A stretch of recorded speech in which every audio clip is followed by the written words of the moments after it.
Good afternoon, ladies, gentlemen, and distinguished guests. Mayor Brenneman expresses his regrets for being unable to attend the celebration today, but he and his family are on a much-deserved vacation.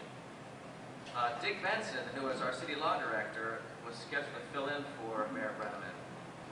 Unfortunately, Dick is on the injured reserve list with severe back pain associated with kidney stones. So as the old adage, the football adage goes, you're getting the third-string quarterback today. My name is Andre Dordia. I'm the finance director for the city of Worcester. And on behalf of Mayor Brenneman, I would like to wish the commissioners a happy 200th birthday. And Jim and Scott, you wear it well. I'd also like to convey these same sentiments to the citizens and stakeholders of Wayne County. When Dick called me yesterday and asked me to fill in for him, I said, sure, no problem. I said, but what am I going to talk about? He said, Worcester. So instantly I started thinking about all the facts, figures, numbers, and data that I could bore you all to death with. So then it dawned on me, if I have 2 to 3 minutes to talk about the city of Worcester, it's certainly not about numbers, facts, figures, and data. No, it's about the people. Worcester's a great place to live, work, worship, and play. And again, but why? You might ask, why? And again, I would go back to the people. Worcester, as a microcosm of Wayne County, has great people with great values. We see this play out in our lives every day. And being a transplant of 9.5 years, I would like to share a few of these core values that I witness every day. Hard work and determination. I see that every time I meet with the commissioners. Caring and generosity. Perseverance and commitment. Devotion and volunteerism. Second time we've heard that. Innovation and sacrifice. So, you know, if we were to go back in time 200 years, I bet you find the citizens of Worcester and Wayne County would have the same core values then as they have now. So thank you for letting me be part of this glorious celebration, and happy birthday, Wayne County.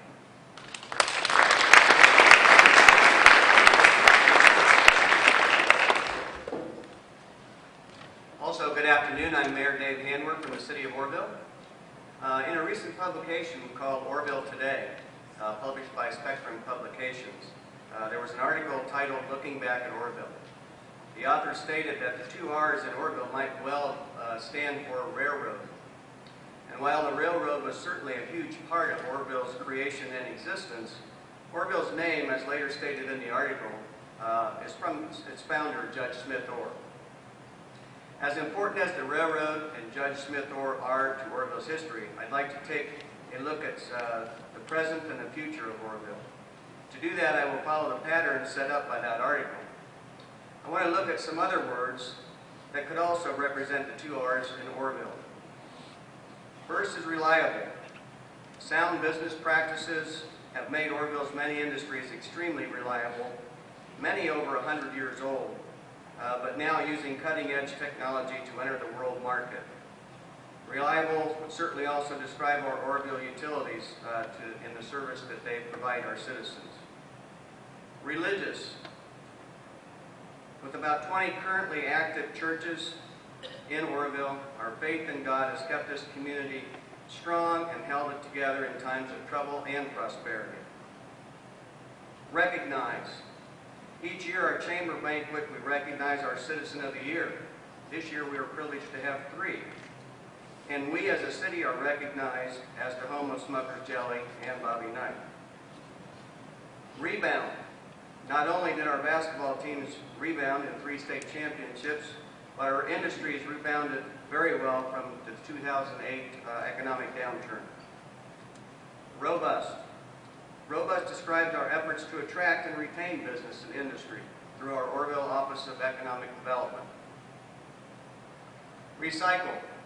While I'm never satisfied, I am proud to say that we have been providing curbside recycling for 23 years, while other people were just thinking about that. And even though much has been recycled, we can always do better. Remarkable. Remarkable describes the products that are made in Orrville and shipped all over the world. from strawberry preserves to ice cream that you will sample here today. And I hope you're going to eat a lot, because I've brought a lot. From telescopic lighting for the military, to material handlers for every construction job imaginable, to handcrafted pipe organs, and compact tractors that can mow, plow, sweep, cook your supper, and wash the dishes. The last part's just a rumor. You'll have to talk to Dallas Steiner about that. Ridiculous and recommended, and that is what the fireworks are that our Oroville Firefighters Association displays every 4th of July celebration week. And lastly, the 2 R's that Oroville could stand for, Red Riders. Whether it's the 3 state basketball championships already mentioned, or the ones in football, track, and volleyball, or the many near misses, or the rebuilding years, we are a community that is proud of our Oroville High School student accomplishments in the classroom as well as in the athletic arenas. And we are proud to be just a part of the great county of Wayne. And as everyone has mentioned, happy birthday, Wayne County.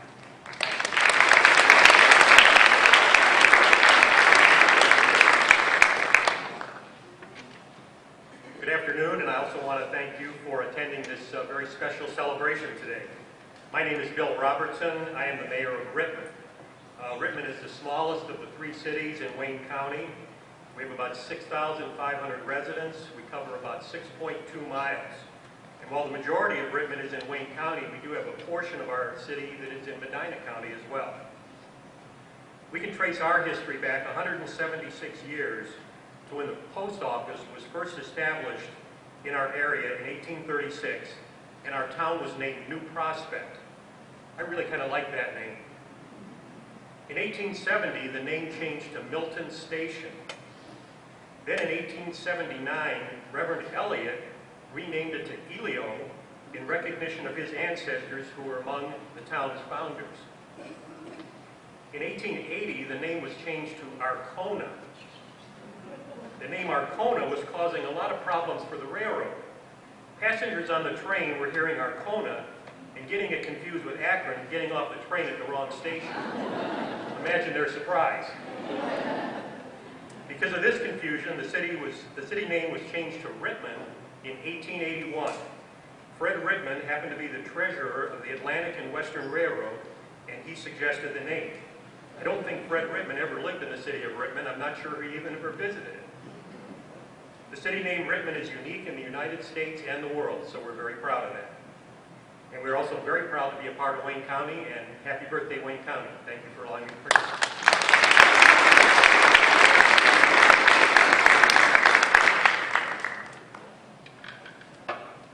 Hello, everybody.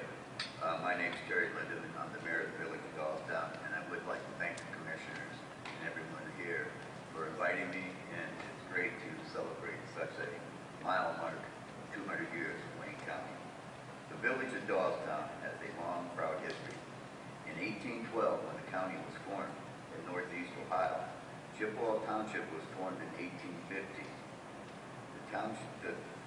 It was named after the Native American Chippewa tribe.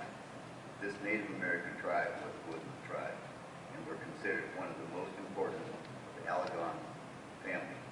President James Monroe provided the first deed to the land in Chippewa Township to the first official residents, Thomas and Elizabeth Frederick. Doylestown sits at the top of one of the highest points in Wayne County. Doylestown was officially founded and recorded on Christmas Day, 1827, by William Doyle, a Scot, Irish, Pennsylvania, who purchased 50 acres of property partially owned by the Fredericks. This land was located on a hilly spot, blessed with fine springs. His intention was to build a village. The founder was successful in attracting additional suburbs. He was responsible for building the first log tavern in the buildings. Soon after, Doyle encouraged families and friends from Pennsylvania to join them. Opportunity already existed in the surrounding lowlands of the hilltop town, with streams flush with running water to power the mills. Woolen mills brought commerce to the village of Doylestown, but nothing could prepare them for the mining boom when coal was discovered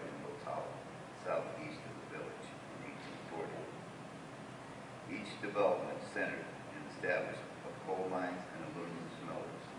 Agriculture flourished of the rich soil and still is a very big part of Chippewa Township.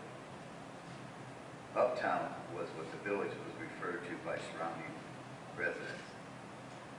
Entrepreneurs developed pottery works, aluminum ware, and aluminum welding. In 1861, John F. Sibley arrived, opened Excelsior Mower and Dopper Factory, the premier farm equipment company of the time. The boom brought craftsmen and merchants from the surrounding states. Excuse me, and provided the village with growth. Eventually, with the influx of the Roman Catholic, led to the building of St. Peter and Paul Catholic Church.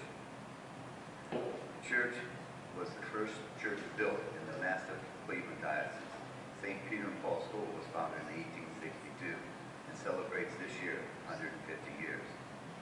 The Doylestown economy took a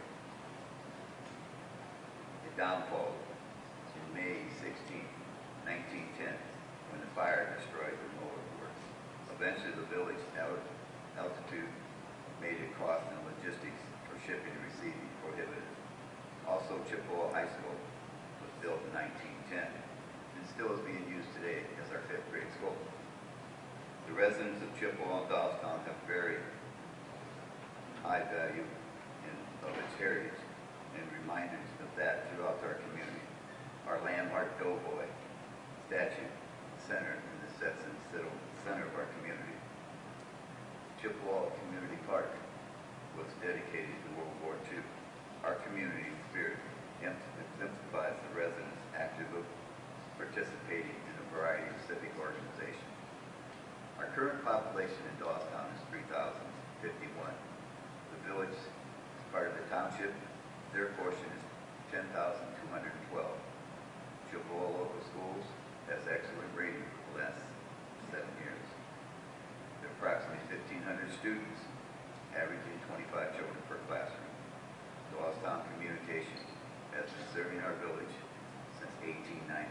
For over 100 years, has been a cornerstone of communication in northeastern Ohio. One of the most commitment to them was when Warner came to town, and a lot of you know Warner Cable TV. We had quite high cable bills. The phone company got into cable TV. Since then, they have data center service and VoIP, along with another outstanding business in Wayne County and Doylestown. Midwest Polytech opened its doors in 1946, making polypack bags. Midwest has seen changes through the 66 years and has continued to grow. For 185 years, Doylestown has maintained a rich storied tradition, a tradition that we expect to continue for many generations. And I would like to thank the commissioners for being part of it.